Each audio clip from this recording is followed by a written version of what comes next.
Good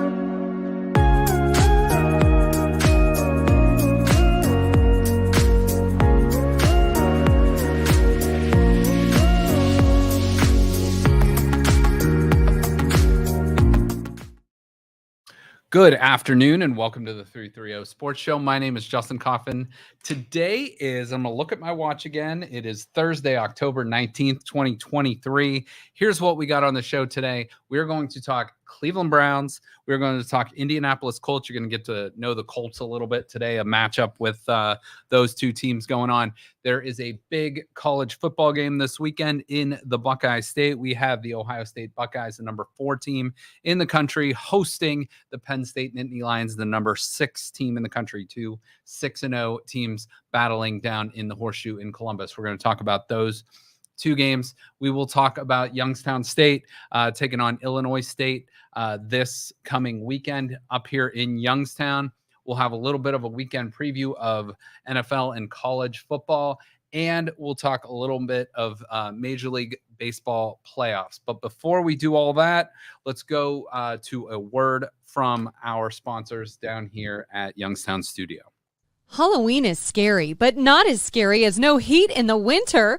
Call Mighty Mike today, not tomorrow, for fall maintenance service. 330-207-7070. Or visit MightyMikeHVAC.com.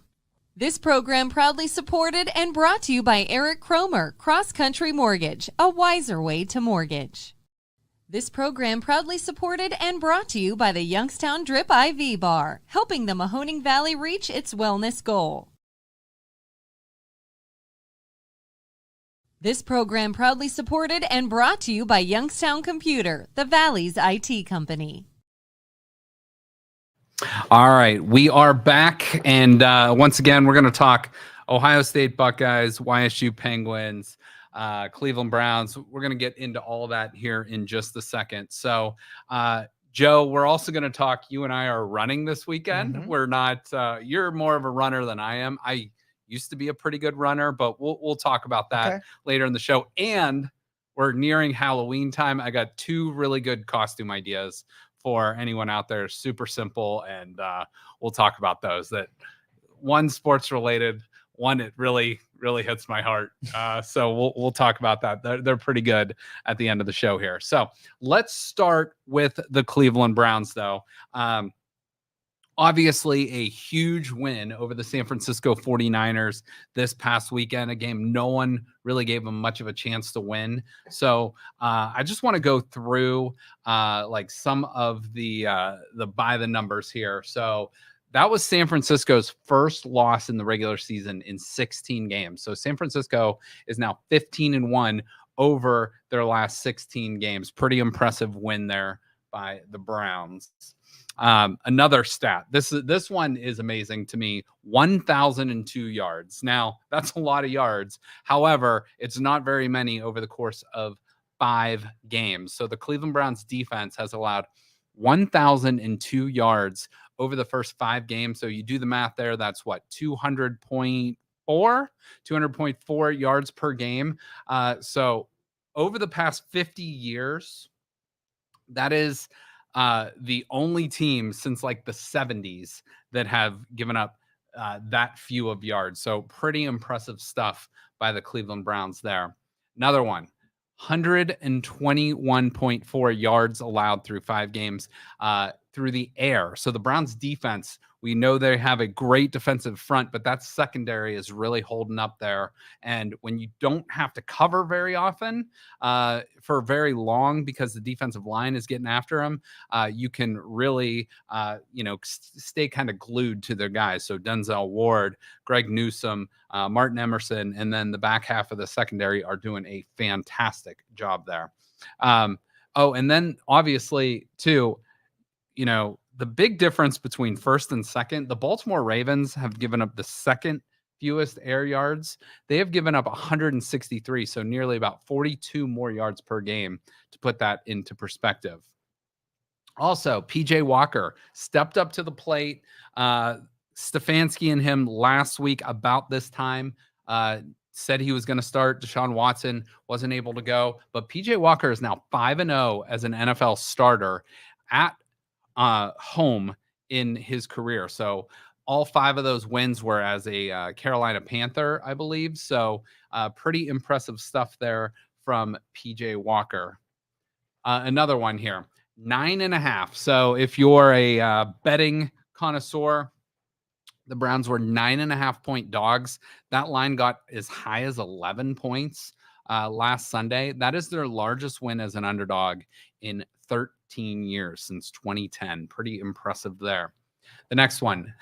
This one was one of the uglier parts of the game. 25 combined penalties in this game for a total of 224 yards. That was the most penalized game in the NFL this past weekend. And then here's the ugliest number for the Cleveland Browns so far this year, -8. That is their turnover differential this season. They are tied with the New England Patriots for the worst in the NFL, yet they still have a 3-2 record, and they have lost every turnover battle this season. So that's pretty amazing stuff there. So, Joe, your thoughts on last Sunday's game, the Browns 49ers? I have mixed emotions. I was traveling, and so I was trying to listen to the thing while I was driving, and the Cleveland Browns app wasn't letting me listen to the broadcast, so I had to listen to the TV coverage. Okay. And the TV coverage, they were kind of San Francisco fans, and it sounded like it was trash. Like I thought this was the worst game they ever played. Then I went and watched it, and it wasn't as bad as the commentators letting on. There were some ugly parts to it, but I think overall they looked pretty solid. Yeah, one of the frustrating parts, I actually listened to the entire game on the radio too. I was at Notre Dame this past weekend and traveling home. But Nathan Zagura is the Browns color analyst. And then they had Andrew Siciliano, who's like an NFL Network guy, but a huge Browns fan. This was the first game he ever commentated in his entire life. And you could hear his fandom through his voice, and it was awesome to hear. But I thought overall, so I didn't listen to the TV broadcast. I went back and listened to highlights. But overall, sounded like the Browns defense from that second half on just dominated. The 49ers had like 25 or 30 yards in the second half completely. So the defense really gave the offense a chance to get going. And, PJ Walker, not an unbelievable game by metrics and by stats, but he did enough for the Browns to win. And there was one play, it sounded like late in the game, that final game-winning field goal drive where he rolled out, and Stefanski said basically if no one was open, he wanted him to slide, and he threw it into like triple coverage, and the ball got knocked down, which one cost the Browns a timeout, and two could have been picked off and you lose right there. But this was a game the Browns always lose. And it was nice as a Browns fan to have a little bit of luck on your side. The missed field goal by Jake Moody, who, by the way, went to Michigan. So a little fun fact there. But also, these are not games the Browns generally win. So that was a lot of fun to just have some luck on our side for once. Yeah, so. And now that you've seen both backup quarterbacks, if you had to select which ones you would start against Indy, what would you pick? I would say PJ Walker. Okay. I would say PJ Walker based on just his veteran leadership. He's been in there before. Dorian Thompson-Robinson has done a lot in the preseason and did a lot in his career at UCLA. But when the lights come on, I think PJ Walker, again, not going to blow your brain with stats or anything like this, but does enough to get the job done to win. And I think with this Browns defense, that's what you want. You don't want those costly turnovers. You want a guy that's going to help move the chains a little bit, not put the defense in a bad situation, which he did once last weekend. But I think DTR will be eventually the backup quarterback, but he's not quite ready yet. So put him in the oven or put him in marinade, whatever you want to say. Let him get ready. And, when he's ready, then we can throw him in the oven, cook him later. So yeah. What were your thoughts on the officiating on that game? Well, listening to it, I didn't get the full picture, but then going back and seeing, there was a couple plays that were really controversial. I know the 49ers had a flag on them on a 3rd and 10, which would have made the Browns have to decide, am I going for it here on a 4th down on that game-winning field goal drive? It was a hit. It was a hit to the head of a defenseless receiver, and I could have seen that going either way. So I know that is an area where they're really looking at in the NFL this year, hits to the head and, just like defenseless players. So in the sense it worked out for the Browns, I was all for that one. Okay. There was another one where I think it was on the Browns in that San Francisco possible last drive that I think it was Emerson that got called for a hold. And again, not seeing it live and knowing the final outcome after I went back and rewatched it, I was kind of like, yeah, I could see that being called that way. But if it was live in the moment, I would have been probably not too happy with that call.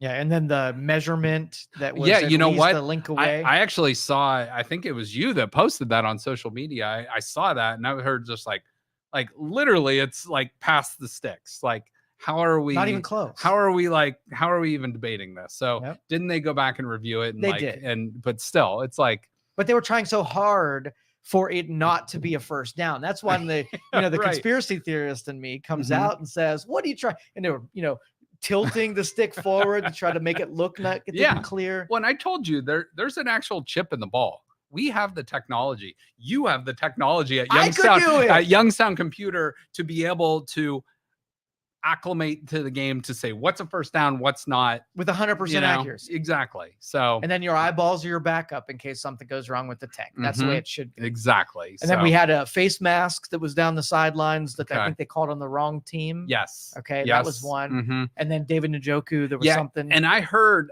that one because he scored a touchdown on that play. It got called back. So it ended up being like a 40-some yard penalty. And I heard the play was like questionable, but really didn't even factor into the play. It was like an offensive guard, like that was away from the play and wouldn't have affected it regardless. So I will just say it's good to come out of that. It's good to like go back and nitpick things after a win, especially over a game where you thought you were probably going to lose anyway. So yeah, in our original picks, when we went and started the first 5 and which ones we would likely win and lose, we did not pick right. No, we picked definitely the Steelers to be an easy one, and the San Francisco 49ers as being a hard one. Yeah, exactly. So, I mean, we, we'll take it. It's a win's a win.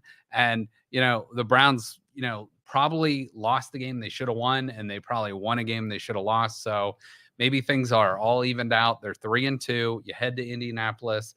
And, I've used the term, I've heard Stefanski use the term, I've heard other people use the term stack wins, but go 1-0 week to week. And that's all you can do. You're going into a team in Indianapolis that you are better than, and you should probably beat them.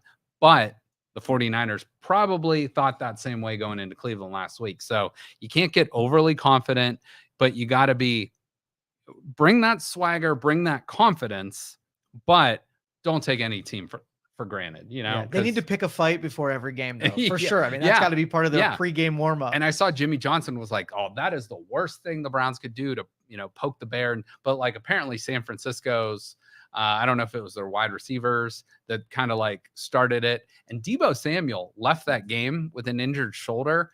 Apparently that shoulder was injured pregame.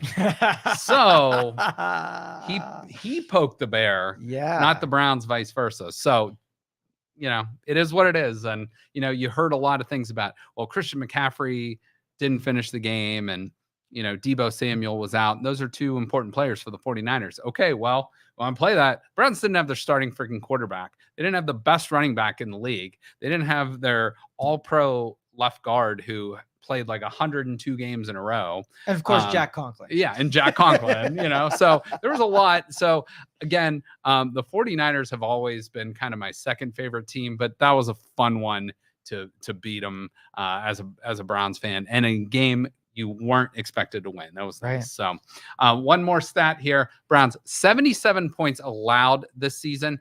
However, if you do the math a little bit, 14 of those, so the Steelers had that pick six, the first play of the game. They had that TJ Watt fumble recovery for a touchdown. Those aren't on the offense. So you take away those 14 points. And then the Ravens had a one play drive after a turnover, and the 49ers did. So if you take away those 14 points, so that's 28 points. The Browns defense has really only given up 49 points this season, and that is through 5 games. So you do the math. What is that? 9.8 points a game, something like that. That's pretty impressive stuff right there. You clean up those turnovers, it's a totally different season. Mm-hmm. Another one.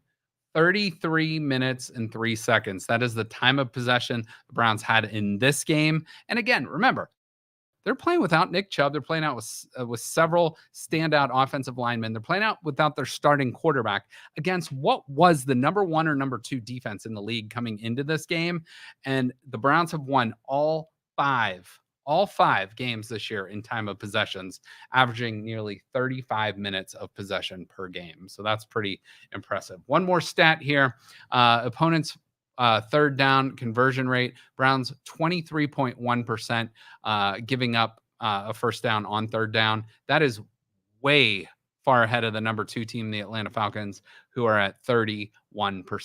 The Browns have only given up 52 first downs on the season, where the Buccaneers are second best. Look at that, 94. So the Browns have given up, 40, I'm doing quick math, 42 less first downs this year than the second place team. That's amazing. And then nearly 500 yards less than the second place team in yards allowed this season. Amazing stuff by this defense, who is on an absolutely, just amazing run. And hopefully that stuff that can travel, that stuff that plays well in good weather, bad weather, home, road, all that stuff. Joe, here's a look at our picks from last week. We were all over the board, but both of us went 9-6 last week. Pretty solid week by both of us. I am 57-36 on the season. You are 58-35 on the season. Ooh, so you have you have a 1-game lead on me, and we're doing all right. I don't know if my Arizona, Tampa Bay, Cleveland mail-ins are doing me any justice though. Now that's fine. So let's pick this week's game. Okay. I already made my picks, but I'm gonna have you make your picks. I sent you mine, so I'll have to go back and refer to them because I put some thought into this. Okay. All right. Well, I'll start. Here's the first game. So we got a Thursday night game tonight. We have Jacksonville, who, this is a chair, by the way. I'm not making noises here. So I'm just getting comfortable in the leather chair here. But tonight's game, Thursday night, Jacksonville at New Orleans. Trevor Lawrence may or may not play. It has not been decided. So that's going to affect the line. New Orleans, a really good defense, but kind of up and down this season. Jacksonville, pretty solid overall, especially when they play in London. But this game is in New Orleans. I'm going with the Jaguars. I'm going with the Jaguars too, and I think Trevor does play. All right. Next game, Sunday. This is a game of backup quarterbacks. We got the Las Vegas Raiders at the Chicago Bears. No Justin Fields in this game. No Jimmy Garoppolo in this game. So with that said, I think Vegas has the better roster over Chicago. I'm going with the Raiders. Raiders as well. All right, we're both on the Raiders. Next game, the Browns, who we still don't know Deshaun Watson's status. However, he's going to be just like everybody else, day-to-day, game-time decision.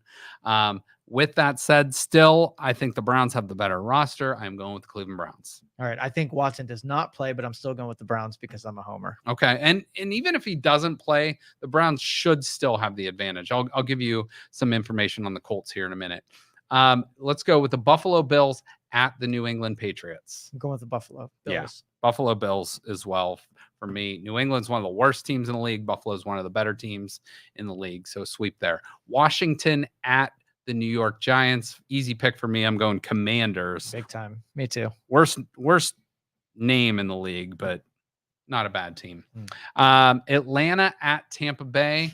I am going to go with the Falcons to beat the Buccaneers in an NFC South battle. Tampa Bay for me. And Joe's going, Because I gotta Baker switch. is pissed. I knew you were gonna say Baker missed some really bad throws last week. And he blamed himself, and he's at his best in this moment. So. He's got his back against the wall. Yep. So we'll see.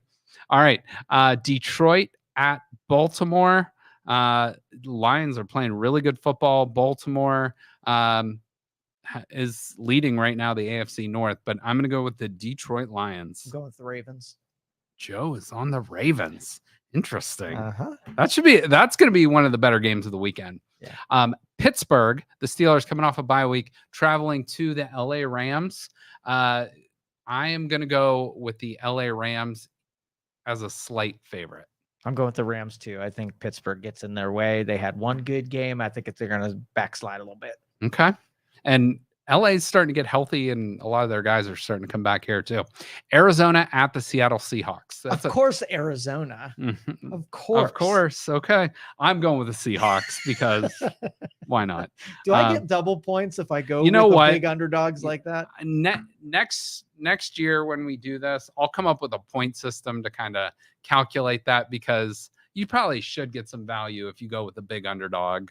Just Josh effing Dobbs. Yeah. But these are straight up picks, people. Right. So for now, but one of those did come into play for you. Too. You got the Cardinals That's over my the Cowboys. wild card right there. Let's go with Green Bay at Denver. Denver is terrible this year. They are hosting as they should be, except for Jaleel McLaughlin. We wish him the best. But I'm going to go with the Packers in this game. Yeah, Packers FL way. The LA Chargers at the Kansas City Chiefs. I think this will be a good game, but I'm going to go with Travis Kelce, Taylor Swift, Patrick Mahomes, and the Chiefs. Did Taylor Swift go ahead of Patrick Mahomes?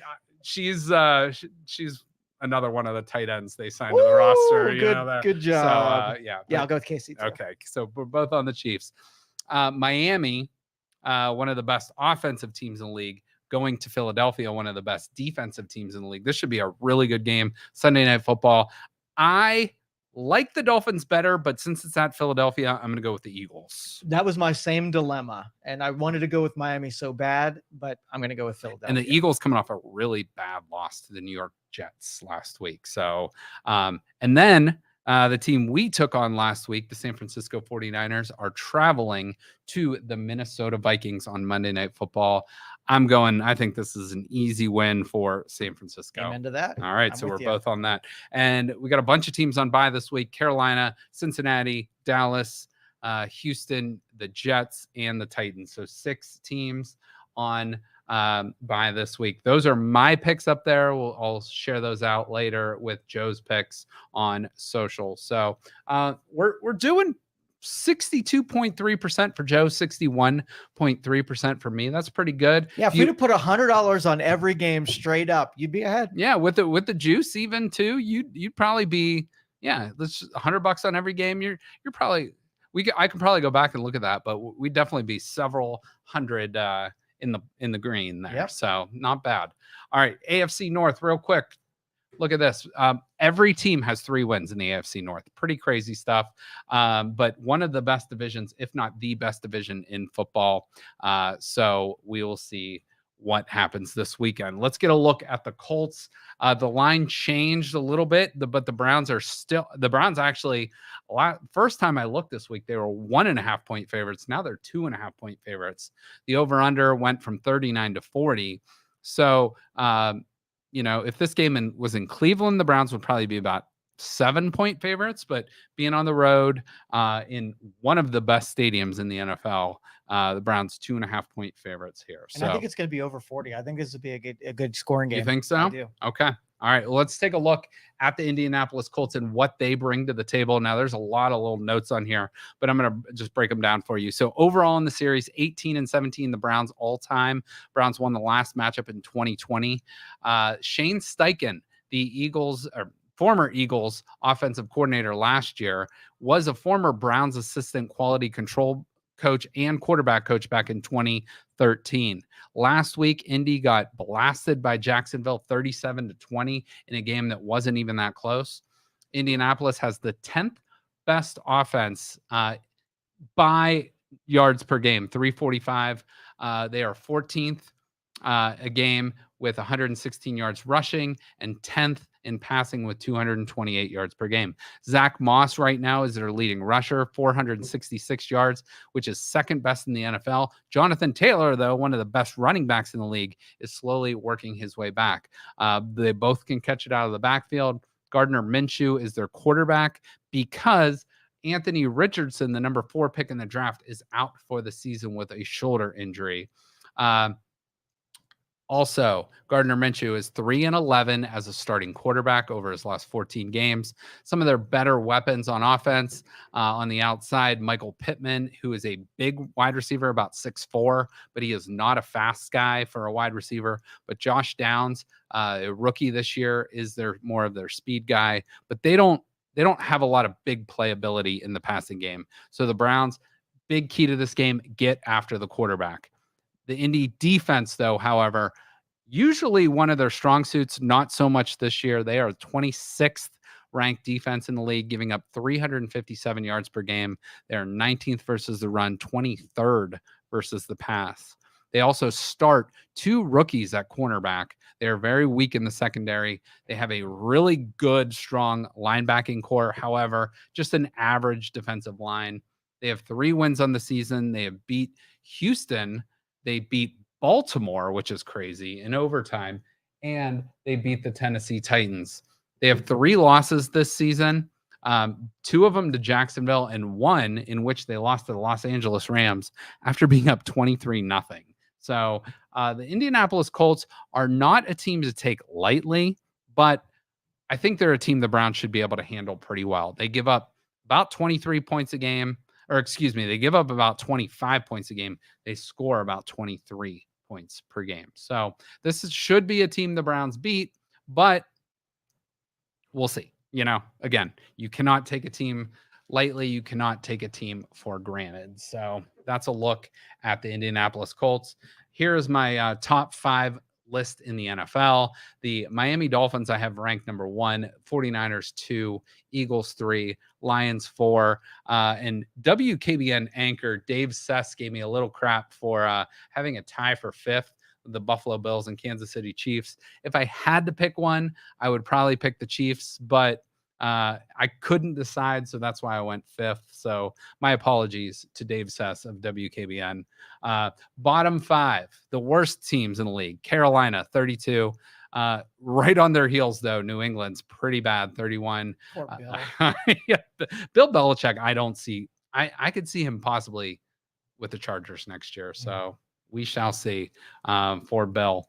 Then you got the Giants, the Broncos, and the Cardinals, all really, really bad teams this year. So, and if you look at that, the Browns play 3 of those teams this year still. The Cardinals, the Broncos, and Cardinals, Broncos. Who else am I missing? No, they only play 2 of them, unfortunately. I was hoping for 3 of those maybe, but only 2 of those. If you take a look at the NFL this year, there are 5 teams with 5 wins, 4 teams with 4 wins, a whole bunch of teams with 3 wins. And then way down there at the bottom, the lonely Carolina Panthers. But, this league is full of parity, but only a few teams have only played 5 games this year, and the Browns are one of them. So the Browns, if they didn't have that bye, could very well be at 4 wins. So that is a look at the NFL and some of the rankings that we have. Panthers are really totally defeated. Well, they're starting Bryce Young, who is, the former Heisman Trophy winner out of Alabama, who is about, no offense, I don't want to hurt your feelings or any shorter people of stature. What? He's a short guy. And what's short to you? Well, for an NFL quarterback, he's like 5'8", 5'9". That's pretty short. Mm-hmm. That's pretty short. So no offense. Hurt. It just. I was just trying not to short shame anyone. I mean, why are you gonna shortchange me? I was not trying to hurt anyone's feelings. It was just it's just that's a matter of fact. And to be an NFL quarterback, generally you're 6 foot or above, or 6'2" and above. And Also, tall people, like really, really tall people, aren't successful quarterbacks. So if you're in that 6 foot to 6'4" range, that's usually like the sweet spot. Yeah. So, we don't want to short shame or tall shame anyone. Okay. But right in that wheelhouse is where you want to be. College football. Let's talk real quick. I'm going to go over my top 12 here. This is my top 12 for college football. Nothing to do with like AP or coaches poll. This is just my opinion of college football in the rankings. So Georgia, even though they are without Brock Bowers, probably best tight end in America, they are the 2-time defending national champions. They stay at the number 1 spot until they get beat. Washington, who just knocked off Oregon, has the best win this season. So they are my number 2 team. Michigan is just beating people up and down, even though they have played a very weak schedule. They are my number 3 team. And since they're 2-time defending Big Ten champs and have beat Ohio State the last 2 years, I am putting them over the Buckeyes. Buckeyes are at 4. Oklahoma, who has a big win this season over Texas and playing some really good football, are at 5. Penn State, who's coming into the Horseshoe in a big matchup this weekend, are 6, but they, again, have not played anybody. Florida State, 7. Texas, 8. Oregon, 9. North Carolina, 10. Alabama, 11. And then here's a fun fact about Air Force. This is pretty cool. I'm going to tie this back to Youngstown. The Air Force quarterback I coached in basketball, which is really cool. His name is Zach Larrier. He played at Boardman Glenwood Middle School. After his 7th grade year, we knew he was moving from Youngstown, Boardman to California. So we knew he had a crop top haircut, and we knew he was moving to California. So we used to call him Big Will, like Fresh Prince of Bel-Air. So he moved out there, had a really nice high school career. I believe he committed to like Stanford or one of the California schools, but ended up at Air Force. And those that don't know, think service academy, whatever.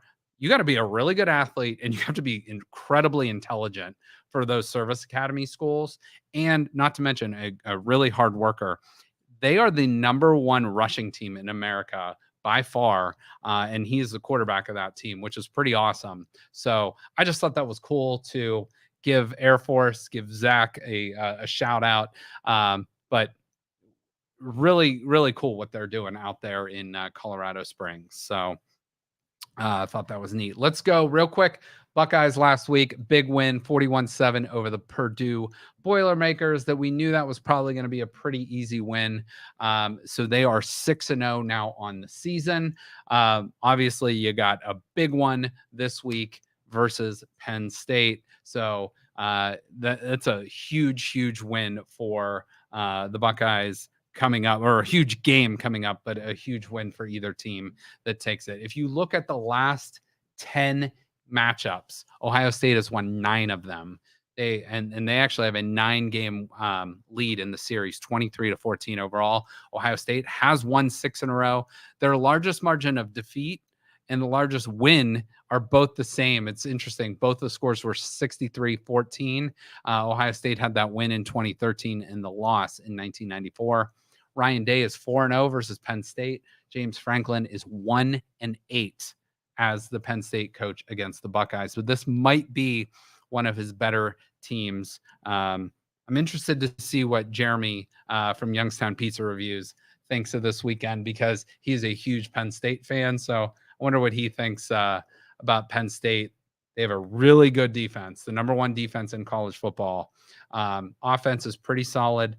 They have their quarterback is from Medina up here in the 330. And interestingly enough, the Ohio quarterback went to Penn State, and the Pennsylvania quarterback, Kyle McCord, went to Ohio State. So interesting storylines there. Another thing here, let's go over Penn State's, just some of their offensive numbers. They're on offense, 44 points a game, pretty solid run pass game. They are not an explosive offense, but they get the job done. They move the sticks. They don't really turn the ball over. I believe Drew Allard has 12 touchdowns, 0 interceptions this year, but nothing like to blow you away stats wise. Defense, though, however, 8 points a game they're giving up. 193 total yards a game, which makes the Browns even more impressive because the Browns are actually giving up less yards than the number one team in college football, which is pretty cool. But Penn State, number one team allowed in yards allowed this season, number one against the pass, 121, and rushing yards per game, they're number, I believe, 3 with only 72 yards per game on average they're giving up against the run. However, when you look at who they've played this year, they've played a really bad schedule. West Virginia, a slightly above average team. That was a closer game than the score indicates. Delaware, who is a really good FCS team, but they handled them. Illinois, terrible team this year. Iowa, maybe the worst offense in all of college football. Northwestern, terrible. Massachusetts, terrible. So they have not played a very good schedule this season. So that's Penn State's resume. This game is at noon on Fox. Ohio State, as of last check, was a 4.5 point favorite and 47.5 point on the over-under. So that is a look at that. There's only a few undefeated teams left this season. Liberty, James Madison, Air Force, North Carolina, Florida State, Michigan, Washington, Washington, Oklahoma, Ohio State, Penn State, and Georgia. Those are the only undefeated teams left in college football. So that is where we are at there. YSU, real quick, we're going to touch on. They had another really tough loss this past weekend, 34-31 at South Dakota. They were down 21 points in the second half and just fell short. They lost on the last play of the game on a field goal. That drops them to 3-3 on the season. They will host Illinois State this weekend at the Ice Castle here at Stambaugh Stadium. Really quick look at Illinois State. They are 4-2. That's the team they will play this weekend. It is homecoming at YSU, so if you're a YSU grad, you probably a game you want to get down to.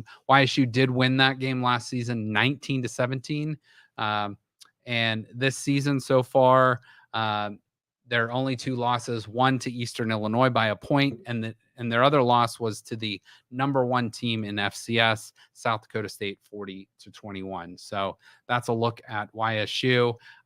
They have had an up and down schedule this year. Again, 3-3, win, loss, win, loss, win, loss. So hopefully they get a win this weekend and then kind of buck that trend next week. But with back-to-back home games here in Youngstown over the next 2 weeks. But if they can get to 8-3, they will definitely be in the playoffs. If they lose one more game, they're putting themselves in danger of not making the playoffs. So 7-4 might get it done, but 8-3 will definitely get it done. But they do have that South Dakota State on November 11th, the number one team in FCS, looming. So you got to get these wins before then and give yourself a chance to make the playoffs with that game there. So one other note in college football, Jim Harbaugh and Michigan are once again under investigation, but this time it's not for like buying players, cheeseburgers, hamburgers, whatever. They're in some big trouble. Like they're accused basically of Houston Astros level cheating, stealing signs, stuff like that. This will be I think before this season, this was going to be Jim Harbaugh's last season, but I think he's going all in, and we're going to win. We're going to try to go for the national title. We're going to try to, do this and that. But I don't think he's coming back from this next year. So just my opinion. So that's the last college football note there. In baseball, the 5 best teams in the regular season have all been eliminated from the Major League Baseball playoffs. The Braves were the only one of those teams to get a win. So the Braves, Orioles, Dodgers, Rays, and Brewers all eliminated, which makes you wonder, is the time off? Is the kind of the buy, is it worth it? Because some of these teams get on runs, they get feeling themselves, they get momentum, and they get on a good run where those teams that have a bye week or a couple days off might affect them a little bit more. So something interesting to think about there for the baseball playoffs. But right now you got the Phillies leading 2-0 over the Diamondbacks, and you got the Texas Rangers up 2-1 over the Houston Astros there. So no New York teams, gotta love that. First time in like 30 years that no Boston, no New York, and no St. Louis Cardinals have made the playoffs. Pretty crazy stuff there. So if you didn't see our show on Tuesday, we featured Ziggy Reed and DJ Burns of YSU. Next Tuesday, we will feature Jalen Bates and EJ Farmer, 2 more basketball players.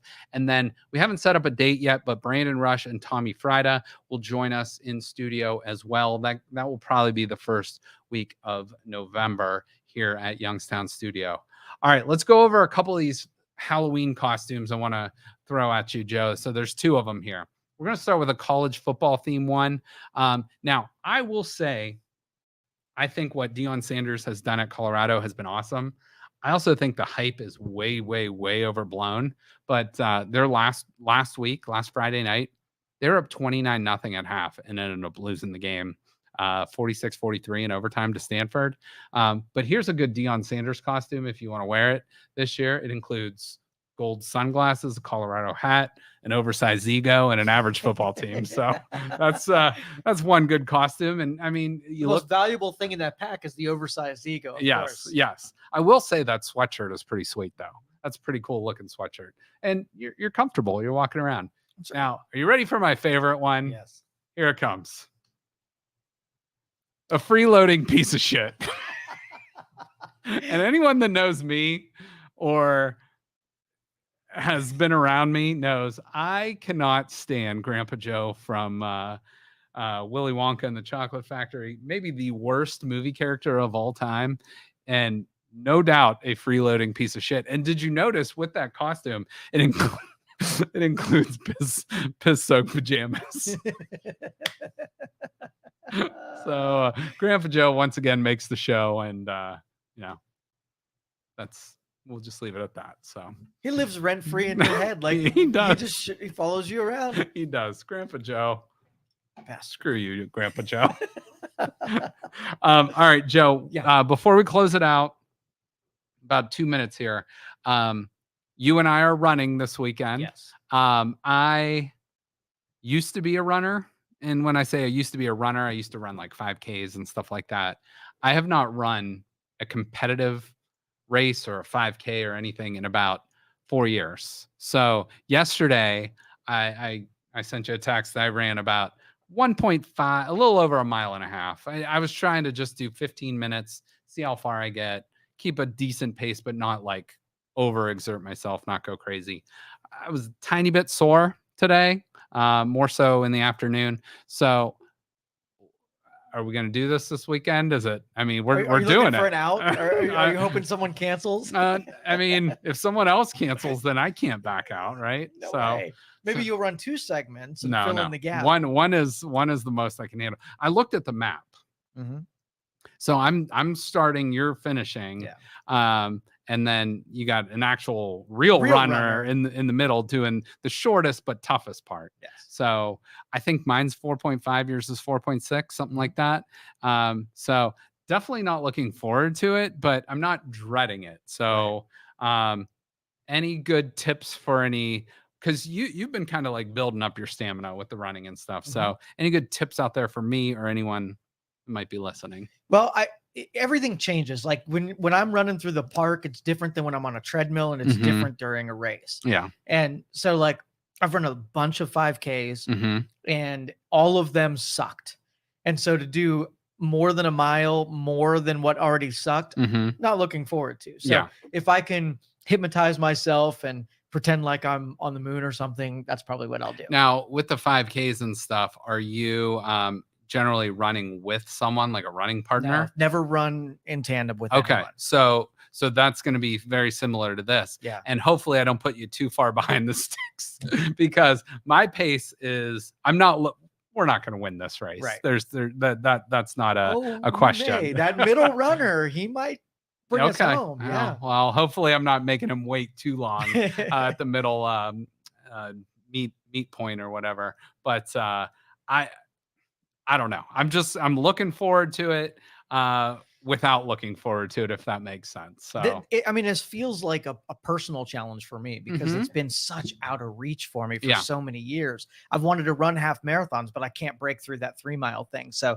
if I finish this, when I finish this, it's going to be a big celebratory thing. Yeah. And talking to, I'm more of a strategizer. I'm more of this and that. Like, I've had my athlete days, which are far behind me now, but being a coach and stuff, it's more in talking to athletes a lot. It's more of a mindset. It's more of a, it's like mind over matter type stuff. And it's just like, at the end of the day, it's still, it's going to be tough, but it's not going to be so tough that we can't be done. Right. So I recall a couple years ago, I ran a 5K and I actually broke my ankle during the run. Well, it probably broke before that, but it really started hurting during the race. And when those endorphins started kicking in, like I didn't even feel it at a certain point. So I think that if I can endure running an entire 5K on a broken ankle, I can do 4 miles. Yeah, no doubt. I agree. So I think we'll touch base on Tuesday and see how we did. But headphones, no headphones? Absolutely AirPods. Yeah. Like so last 5K that I ran, I started off playing Metallica and it got me running too fast off the get-go. So I'm going to listen to something boring and slow in the beginning and then maybe ramp it up to some higher, get my blood pressure Get going. your pace, get your wind, keep your heart rate at a not too high, not too low, just right in the middle. Okay. All right. I can only wear the earbuds around like when I'm walking and stuff, because when I start to sweat, they'll pop out. And I got to go with the over the head, wireless, but we'll see. But good luck to everyone running the Youngstown half marathon or relay this weekend. Say hi to Joe or I if you see us out. And cheer us on. Give us words of encouragement. Yeah, we may need it. So no, we will need it. Definitely will. And with that said, also go Browns, go Buckeyes, go Penguins. Everybody enjoy your weekend, and we will talk to you guys soon. Thank you for listening to this show on Youngstown Studio. This is original Youngstown content. Feel free to share our videos and tell your friends about us. Don't forget to subscribe to our YouTube channel and follow us on Facebook. Thank you for your support.